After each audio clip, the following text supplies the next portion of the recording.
Olá, como vai? É um prazer estar aqui novamente para conversar com você a respeito de um tema que é tão importante na vida, que são os relacionamentos afetivos. Geralmente a gente trabalha mais os relacionamentos que são conturbados, que são complicados, a codependência, a dependência emocional e os temas correlatos. O nosso tema de hoje é a criança interior ferida.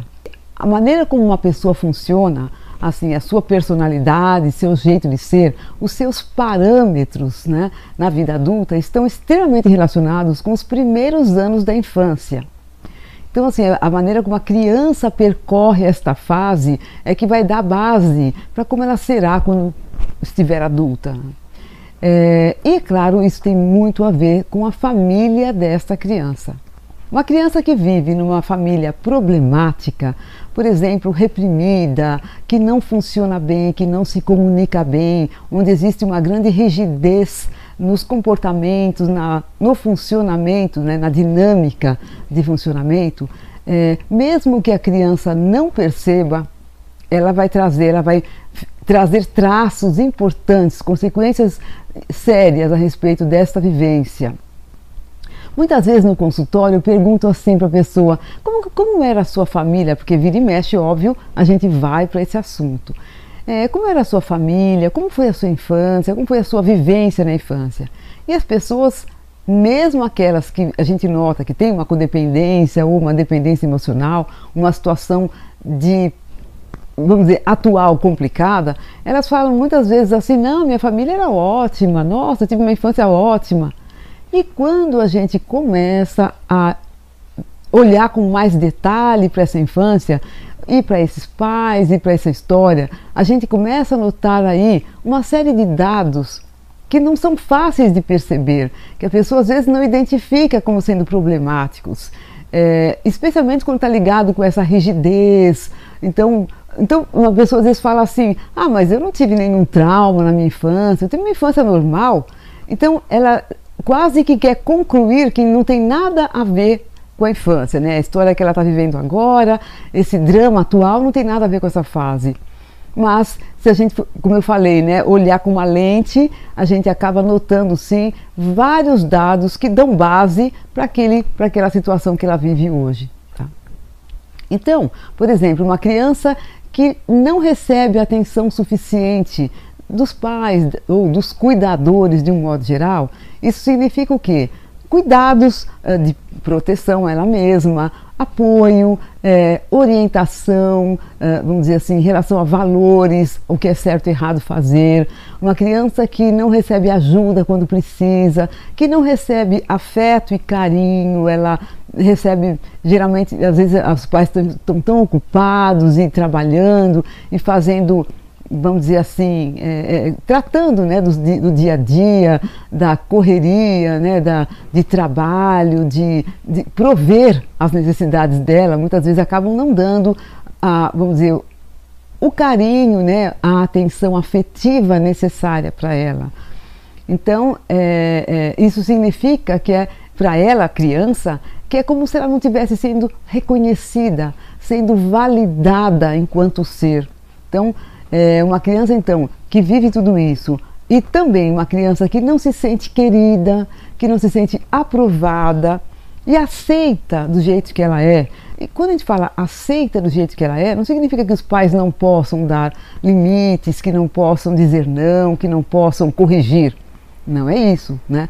Mas assim, aceita na sua essência, se sentir querida e desejada por esses pais, por exemplo, na sua essência, naquilo que ela tem de mais importante. Então, além dessa, uma criança que não se sente qualificada, ou, vamos dizer de outra maneira, uma criança que se sentiu desqualificada.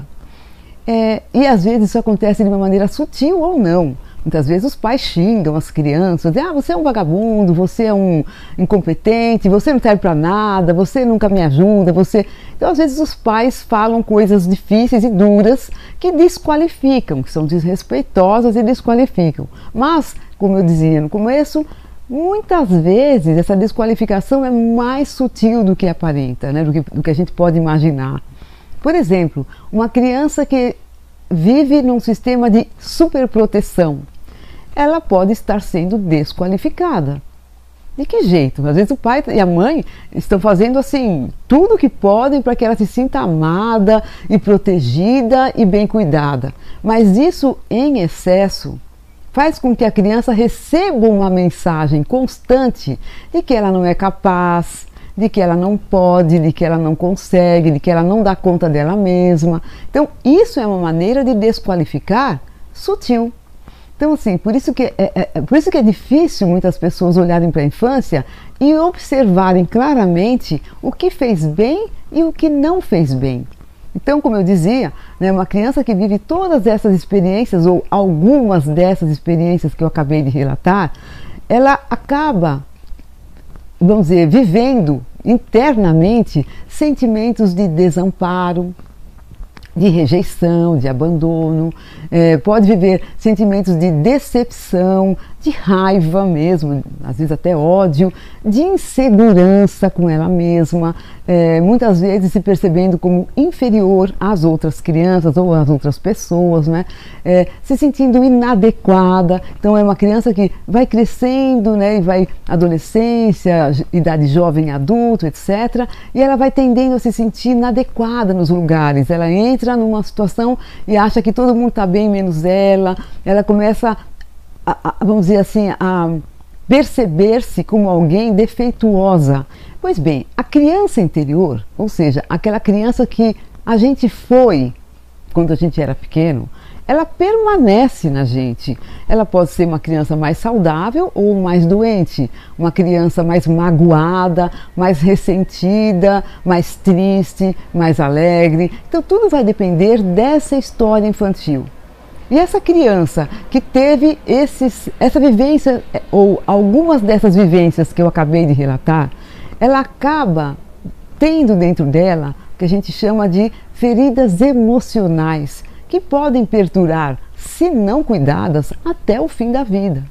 Isso significa o quê? Que a criança vai ter um grande impacto da sua história, da sua vivência na infância, no seu autoconceito, na sua autoimagem. Então, o que é autoconceito? É o que ela pensa dela própria. É importante perceber que quando os nossos pais são complicados, têm problemas sérios, como por exemplo transtornos mentais, transtorno de dependência química, ou vamos dizer, são jogadores compulsivos, ou um problema com peso muito importante, qualquer outro tipo, né, dentro do relacionamento deles, né, de brigas, discussões ou até violência entre eles, tudo isso vai, vamos dizer assim, para aquela criança que está vivendo, trazer mensagens, né? Então, assim, então com todo esse comportamento, os pais comunicam muita coisa para as crianças.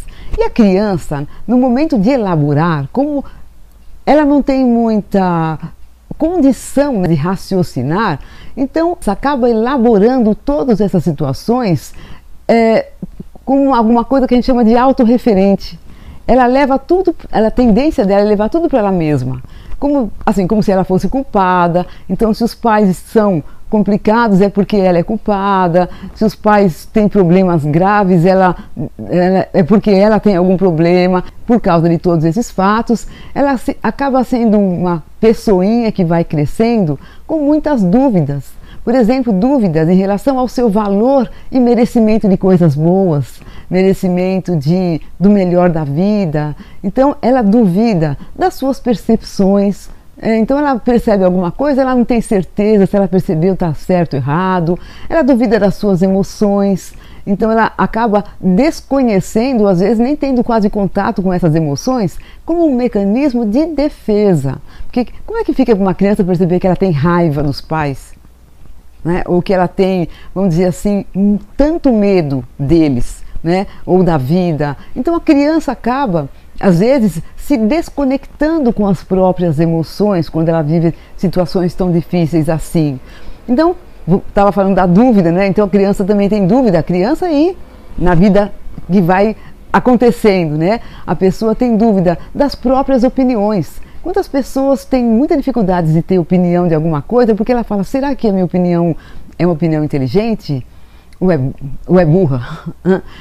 Será que o que eu penso está certo, está errado? Então ela acaba tendo assim, muita dificuldade no seu autoconhecimento. Então ela também não consegue perceber bem quais são os seus recursos. Será que eu sou capaz? Será que eu não sou capaz? Será que eu... Então assim, é uma criança que tem muita dúvida a respeito de si mesma. E essa dúvida é fruto dessa história infantil. E claro, perdura pela vida fora. Então a gente pode dizer que essa criança se tornou assim emocionalmente imatura. E na medida que essa pessoa cresce, então ela continua emocionalmente imatura. Então é uma pessoa que a gente nota que ficou fixada naquela fase da vida, naquela fase da infância em que ela não teve tudo o que precisava. Então é importante aqui a gente relembrar, e eu já tenho falado isso algumas vezes, mas vale a pena dizer novamente, que os pais não são culpados por tudo isso. Os pais fizeram o que eles puderam e provavelmente, se eles não deram muito do que a criança precisava, é porque eles não tinham para dar. É que eles também provavelmente tiveram uma infância complicada, uma história de vida difícil. Então, não é fácil mesmo ser pai e mãe, né? Não é fácil de ajudar a formação dessa personalidade. Então, assim, para os pais é aquilo que eles puderam dar. Mas, então, voltando na criança, então se ela se mostra como uma criança, uma pessoa que ficou fixada naquela fase da vida, então essa pessoa tende a ser carente quando cresce, muito carente daquilo que ela não teve e muitas vezes esperando que o outro venha a suprir o que lhe faltou na infância. Isso, por exemplo, acontece muito na codependência e na dependência emocional. Então a pessoa fica buscando alguém que preencha aquele vazio, que sare essa dor. Então essa criança acabou tendo uma visão negativa de si mesma, então ela fica procurando pela vida fora um companheiro ou uma companheira que tenha uma visão positiva a respeito dela. Então muitas vezes ela fica buscando aprovação do outro, reconhecimento. E aí quando cresce essa pessoa que tem dificuldades emocionais importantes, diante de uma situação ou de qualquer situação que desperta essa criança interior ferida, a gente chama de gatilhos emocionais, e são questões inconscientes geralmente, essa pessoa vem a ter reações emocionais negativas, né? Que a gente poderia dizer que são as reações que a criança teria, né, que ela teve quando era criança, às vezes com reações desproporcionais de raiva, de agressividade, de dor, né? Então, quando a pessoa, é importante a gente pensar isso, muita gente se relaciona com alguém e percebe que essa pessoa é um pouco mais agressiva e a gente fica muito impactado com aquela agressividade. Puxa, mas por que está me tratando assim? Sem perceber que essa pessoa, no momento em que reage dessa maneira agressiva, tem uma criança interior ferida dentro dela que está magoada. E aquela dor que ela sente antes de ser agressiva é muito grande. No decorrer da vida, a pessoa que tem essa história e que tem essa criança interior ferida, com várias feridas emocionais, tende a buscar ou a criar estratégias, a gente chama de estratégias compensatórias, para receber atenção, aprovação, tudo aquilo que a gente falou que a pessoa não teve quando era pequena, amor, atenção, etc. Né? Então, por exemplo, eu vou falar aqui de alguns tipos de estratégias, mas existem várias outras. Essa criança pode ter uma voz interior imperativa, que é como se fosse uma voz de comando dentro dela, que serviria para ajudá-la como se fosse uma receita para a felicidade, uma receita para conseguir do outro aquilo que ela precisa.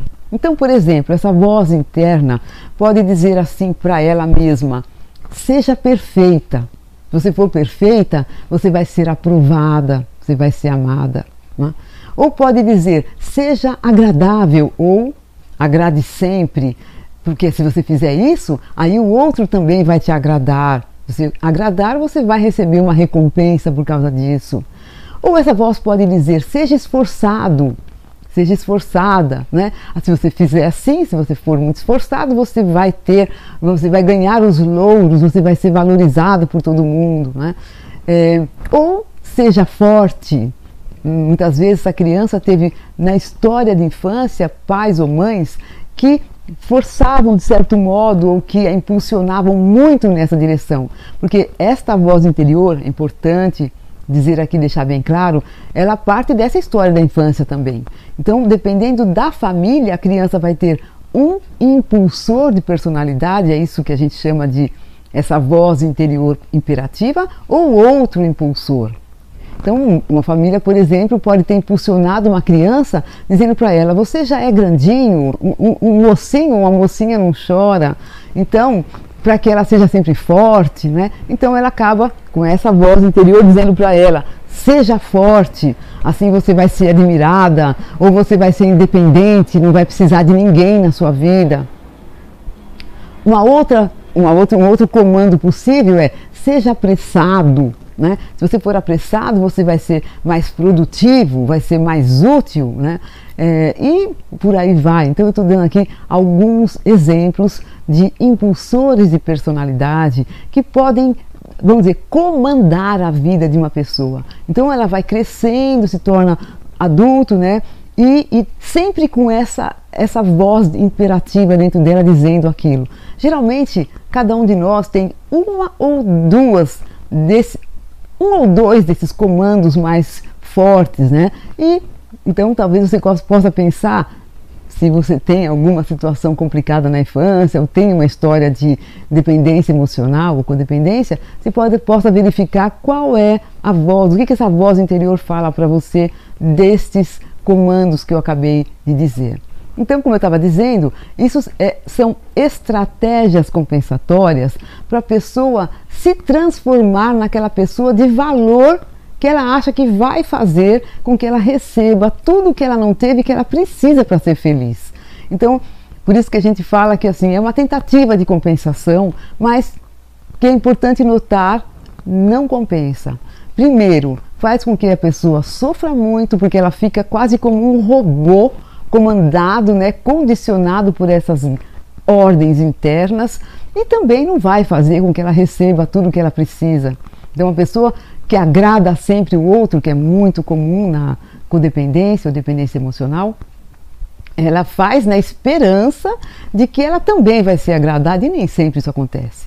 Muitas vezes o outro fica, vamos dizer, um parceiro ou parceira, fica tão acostumado com que ela é a pessoa que agrada, que acha que assim, ela tem que agradar e esse parceiro tem que ser agradado, e ponto final. Ele não se sente na responsabilidade, na obrigação de devolver, de retribuir esse agrado que está recebendo. Então, essa tentativa de compensação, é importante dizer, não compensa e faz a pessoa sofrer muito, porque é como se ela fosse escrava dessa situação.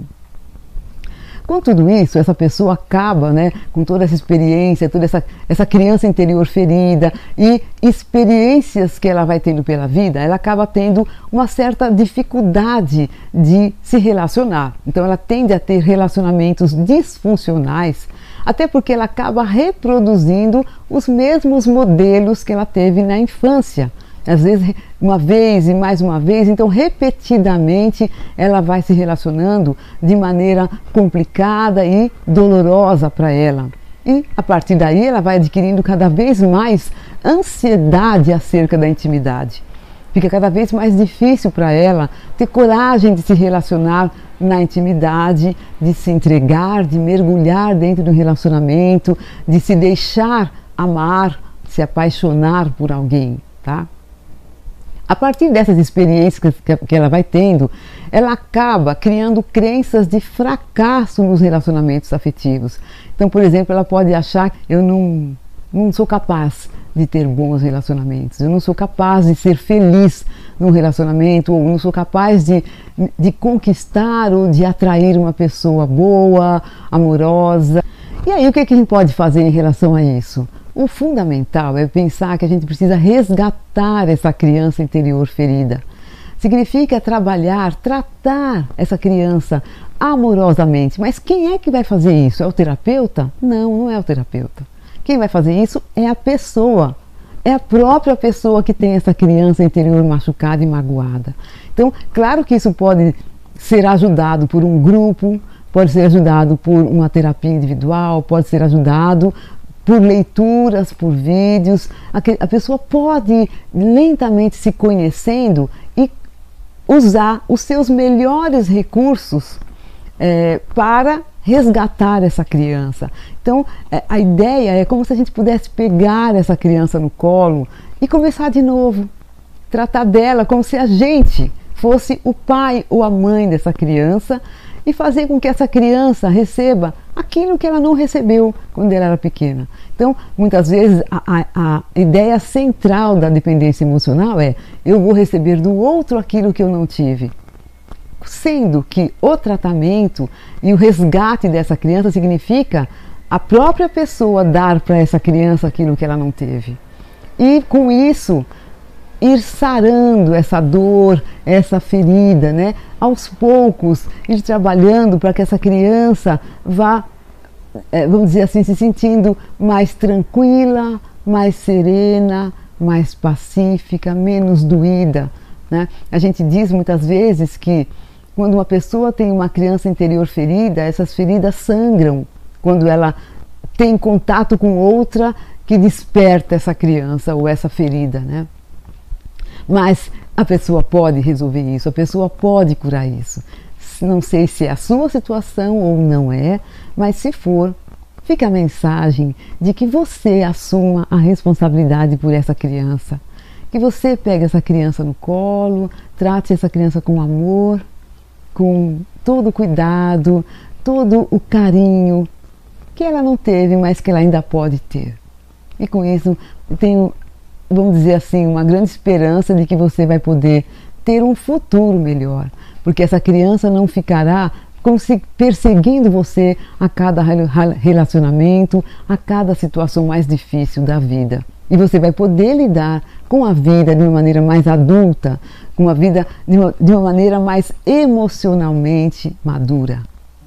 Se você gostou desse vídeo, peço que você dê um like e que você compartilhe com seus amigos. E se ainda não se inscreveu no canal, então aproveite agora, faça isso para que você possa receber as notificações e saber dos nossos vídeos quando eles saem. Geralmente eu faço de 15 em 15 dias, às vezes até menos. Outra dica importante que eu quero te dar é que você pode entrar no nosso site e ouvir essas e outras palestras baixando em MP3. Tudo de bom para você, tenha uma ótima semana e até a próxima!